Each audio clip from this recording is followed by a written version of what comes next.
Karanax barely had time to react before the human's boot sent him sprawling across the hardened soil of Gorloth 5. It wasn't the force of the impact that stunned him. It was the casual way the human had done it, like swatting away a mildly annoying insect. "You call this a death world?" The human rolled his shoulders, surveying the environment as if unimpressed. "That's adorable."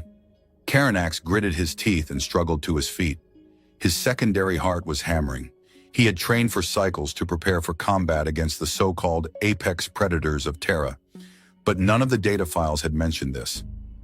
None of them had described the sheer absurdity of human adaptability. "The gravity alone should be tearing you apart," Karanax hissed. "This planet exceeds Terran standards by 30%. "Yeah, it's a little heavy," the human admitted, cracking his knuckles. "But we train in worse. Ever heard of Jupiter Station? It makes this place feel like a vacation." Karanax snarled. He was a veteran of the Zavari Dominion, one of the most feared warriors in the sector, yet this human spoke as if superior training was a birthright. "The air is toxic to most species. The native fauna can digest bone. This world has endured 4 extinction-level meteor impacts in a single millennium." "Neat," the human said. "You ever been to Australia?" Karanax hesitated. "Australia?" The human grinned. "A place back on Earth. It's like this, but worse. Venomous reptiles, giant insects, saltwater creatures that'll kill you just for looking at them funny. And the weather? Sometimes it just decides to set the whole place on fire." Karanax clenched his jaw. "Your kind should not exist." "That's what they keep telling us." The human's grin widened. "But here we are." Karanax calculated his next move carefully. He was faster, stronger. He should have had the advantage. But none of that seemed to matter against a species that just refused to acknowledge the basic rules of survival. He had seen humans fight with shattered limbs, keep moving after what should have been fatal injuries, even joke in the face of near-certain death. "I do not understand your kind," Karanax muttered. "Few do." The human clapped him on the shoulder as if they were old comrades. "So, are we done here, or do you want another round?" Karanax's pride screamed at him to continue, but his instincts knew better. This human wasn't just a warrior, he was something else. Something terrifying. He took a step back, lowering his weapon. The human chuckled. "Smart move!" Before Karanax could reply, a distant explosion shook the ground beneath them. Both turned to see a thick column of smoke rising over the horizon. Karanax's communicator crackled to life. "Emergency static.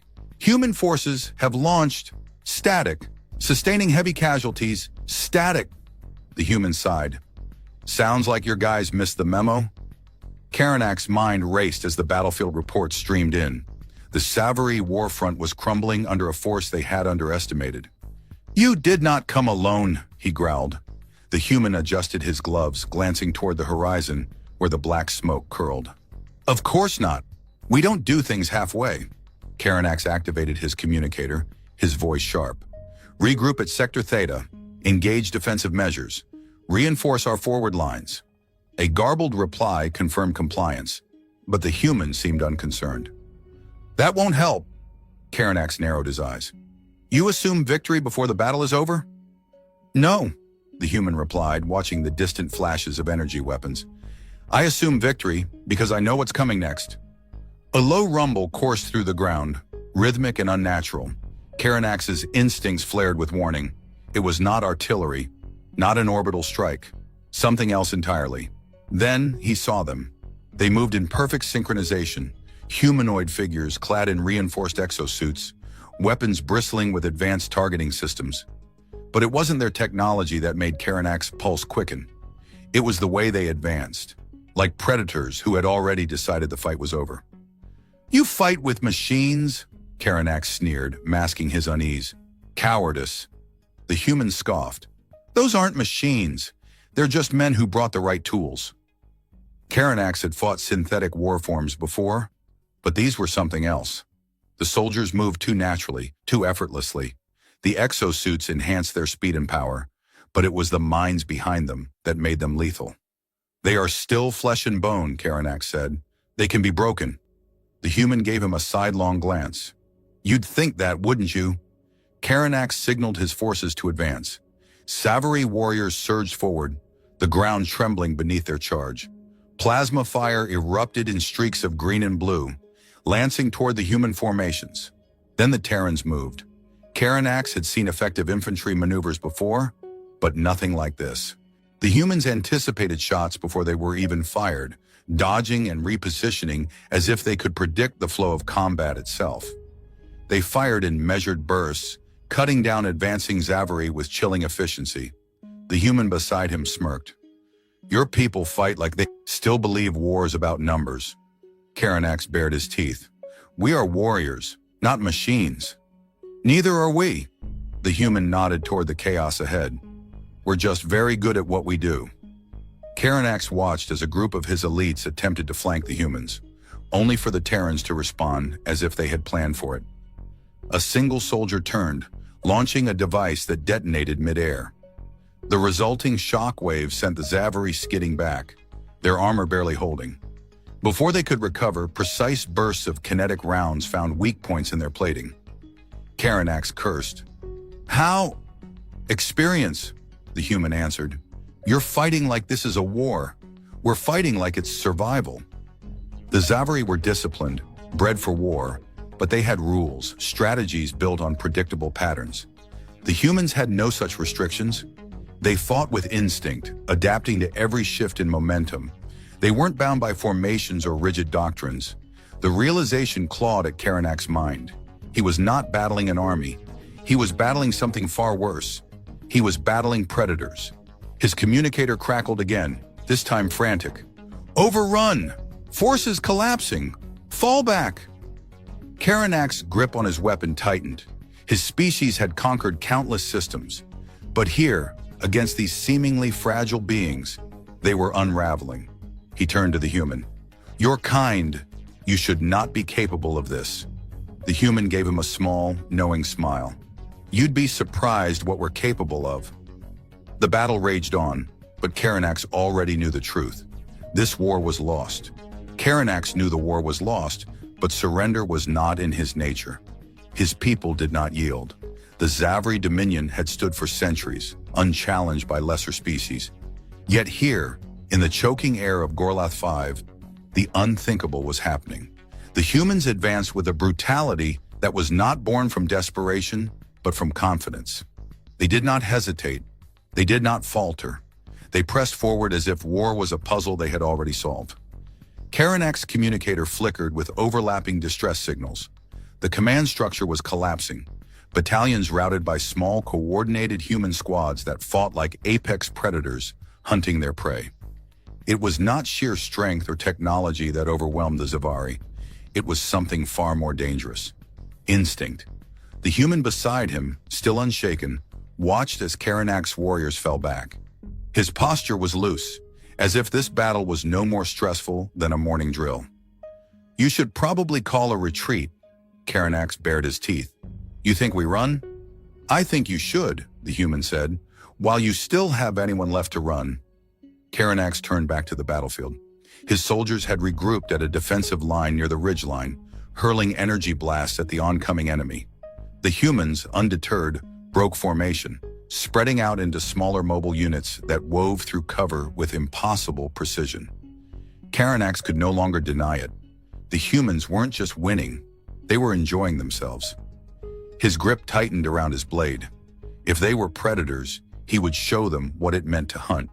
With a roar, he surged forward, leaping into the fray.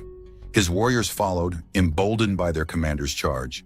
If death was inevitable, they would meet it as Zavary should, facing their enemy head-on. Karanax struck the first human with a devastating blow, his blade carving through reinforced armor, sending the soldier sprawling. He spun, using his superior reach to knock another aside. He fought with everything in him, pushing back against the tide of Terran aggression, but the tide did not break. The humans adapted. They shifted tactics with unnatural speed, anticipating every movement. Their weapons found gaps in his defenses. Their strikes became more precise. Karanax grunted as a kinetic round struck his shoulder, sending a jolt of pain through his arm. Another impact slammed into his side. He fell to one knee, breathing hard, vision swimming. He had underestimated them. Again. The human from before stepped toward him, lowering his weapon. "You fought well." Karanax glared up at him, chest heaving. "Kill me and be done with it." The human shook his head. "Not how we do things." Karanax narrowed his eyes. "You show mercy?" The human crouched beside him. "Mercy? We don't kill when we don't have to. Doesn't mean we forget." He nodded toward the battlefield, where the last remnants of the Zavari forces were surrendering. "Take your people. Leave this world. Go home." Karanax snarled. "You think we will not return?" The human smiled, but there was no humor in it. "Oh, I'm counting on it." He stood, stepping back as more humans arrived to secure the battlefield. Karanax's warriors hesitated, looking to their leader. He exhaled slowly. There was no victory to claim here, no honor in dying for nothing. He rose to his feet. "We will not forget this." The human nodded. "Neither will we." Karanax turned away, signaling his remaining soldiers to fall back. The Zavari had learned a harsh lesson today, one that would change the way they saw the universe. The humans were not just another species to conquer. They were something else entirely. Something worse. The silence aboard the warship was suffocating. Karanax sat alone in the command chamber, his claws drumming against the armrest of his throne-like chair. The battle was over. Gorlath V was lost. But the echoes of that day still haunted him. The Dominion had faced setbacks before. Worlds had been abandoned, wars prolonged. But this was something else. Never before had they met an enemy that changed the very definition of battle. The humans had not simply won through superior numbers or even superior weapons. They had won because they had something the Zavari had never encountered in an opponent. An instinct to survive, no matter the cost. Karanax reviewed the battle data for the 1,000th time. The humans moved as if the war was a natural part of them. Every encounter, every engagement, they adapted. They made no predictable moves, held no rigid formations. Their doctrine was no doctrine at all. It was simply the will to win, no matter what. His advisors had argued about what should come next. Some demanded retaliation, an immediate counterstrike on another human-held world. Others whispered of diplomatic efforts, of understanding the nature of these creatures before making another move. Karanax said nothing. For the first time in his long and decorated career, he did not know the right answer. The doors to the chamber hissed open, and High Strategist Zalek entered, his reptilian features tight with unease. "You have been silent since the retreat. The Dominion demands answers. What shall we do?" Karanax exhaled. "The humans do not fight for territory. They do not fight for resources. They do not even fight for conquest." He turned his gaze to Zalek. "They fight because it is what they have always done. Their world is a crucible, and they are its product. To them, war is not an obstacle. It is their natural state." Zalek narrowed his eyes.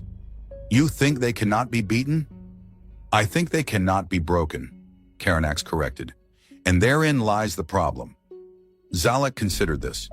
"If we do not act, the Dominion will see it as weakness. The High Council will not allow us to retreat indefinitely." Karanax let his claws click against the metal armrest. "We do not retreat, we learn." Zalek tilted his head. "What do you propose?"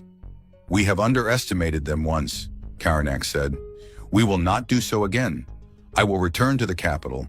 I will speak before the High Council. We must prepare, not for another battle, but for a war unlike any we have ever fought." Zalek's tail twitched. "And if they refuse? If they demand immediate retaliation?" Karanax's jaw tightened. "Then they are fools and they will lead us to ruin." Silence stretched between them. Finally, Zalek nodded. "Very well. I shall see to the fleet's withdrawal." As the strategist left, Karanax turned his attention back to the empty void beyond the viewport. Somewhere beyond the sea of stars, the humans were preparing as well. He knew it. They would not be idle.